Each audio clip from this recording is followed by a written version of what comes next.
সালামু আলাইকুম। মাল্টিক্রাফটিং বিডিতে আপনাদেরকে স্বাগতম। একটা গাছ থেকে যদি আপনি 10 কেজি প্লাস টমেটো পেতে চান, তাহলে অবশ্যই ভিডিওটি দেখতে থাকুন। দেখুন, একটি টমেটো গাছ অনেক ভালো ফলন দেবে, তবে সেটার জন্য প্রথমে আপনাকে জাতটা ঠিক করতে হবে।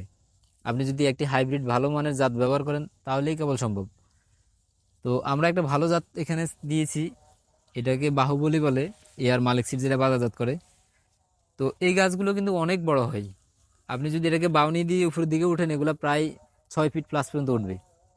এবং এটাতে যদি আপনি নিয়মিত এবং পরিমিত মাত্রায় যদি নিউট্রিশনগুলো ব্যবহার করেন, বিশেষ করে গাছের শেষ 16টি পুষ্টি উপাদান যদি ঠিকভাবে ব্যবহার করেন আমাদের মতো, তাহলে কেবল ফুল আর ফলে ভরে যাবে।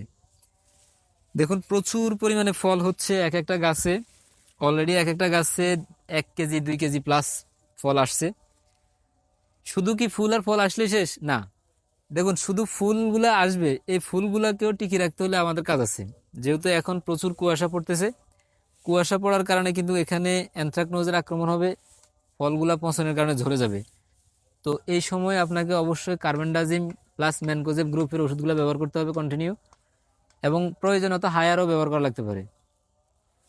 এরপরেও আরও কাজ আছে, সেটা হলো বোরন এই সময় একটু ঘাটতি হতে পারে, যেহেতু অনেকগুলো ফল আসতেছে। অতএব এই সময় আপনি বোরন এবং জিঙ্ক এই দুটাকে সাথে অনুখাদ্য অন্যান্যগুলা বা পিজিআর এর সাথে ব্যবহার করতে থাকেন, তাহলে দেখবেন যে আপনার গাছে প্রচুর পরিমাণে ফুল আসবে এবং ফলগুলা সেট হবে। আর ফলগুলা পরিপুষ্ট পেতে হলে আরও একটু কাজ করতে হবে। একই থোকায় এত পরিমাণ ফল নেওয়া যাবে না, কারণ এত পরিমাণ ফল নিলে কিন্তু ফল সাইজ খুব একটা ভালো আসবে না। যেমন এই এই ফলটা অনেক ছোট, এটা কিন্তু আপনাকে ছেড়ে ফেলে দিতে হবে। এটা ফেলে দিলে কেবলমাত্র আপনার ফল, বাকিগুলো অনেক বড় হবে, পুষ্ট হবে। তো সব মিলিয়ে আপনাকে যদি ভালো ফলন নিতে হয়, ভালো একটা পরিচর্যা করতে হবে এবং ভালো একটা জাত নির্বাচন করতে হবে। ধন্যবাদ।